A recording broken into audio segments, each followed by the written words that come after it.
Donald Trump's speech to the UN was met by widespread laughter, and diplomats have confirmed that their delegations were laughing at, not with, the US president. Sometimes, when we see a behavior or listen to arguments or notions that seem so far-fetched, unreasonable, or insane, there is almost natural reaction of laughing, one Latin American diplomat said, speaking off the record so he could speak freely.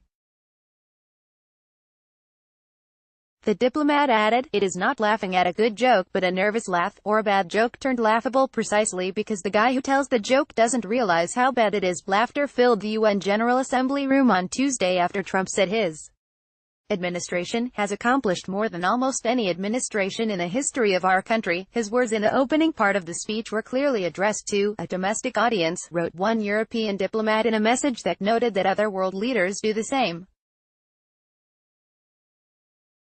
But as he did it in the Trumpian way, bragging ridiculously about being one of the best administrations in history, people in the audience reacted how they reacted. What would resonate well at a political rally in America sounded a little awkward at the UN General Assembly, the diplomat added.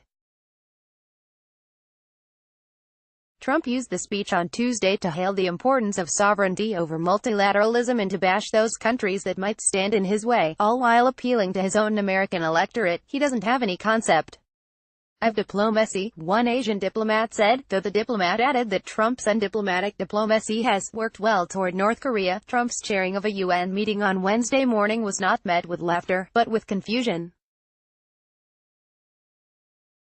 The U.S. president did discuss the ostensible subject of the meeting, touching on the Iran nuclear deal and North Korea. But he also veered into distinctly non-proliferation territory, accusing China of meddling in the upcoming midterm elections, while offering no proof. "They do not want me or us to win, because I am the first president to challenge China on trade," Trump said. "And we are winning on trade. We are winning at every level." It was the kind of tangent that would seem completely normal at a Trump rally. But at the highly scripted Security Council, it was distinctly out of place. The camera panned to the Chinese delegation, the members of which appeared to shrug. The Chinese embassy in Washington, D.C., did not immediately respond to a request for comment on the substance of Trump's speech, or on whether the shrug was an intentional reply. But the Chinese shrug encapsulated a tension that's been on display this week as member nations' top officials gather to debate world events.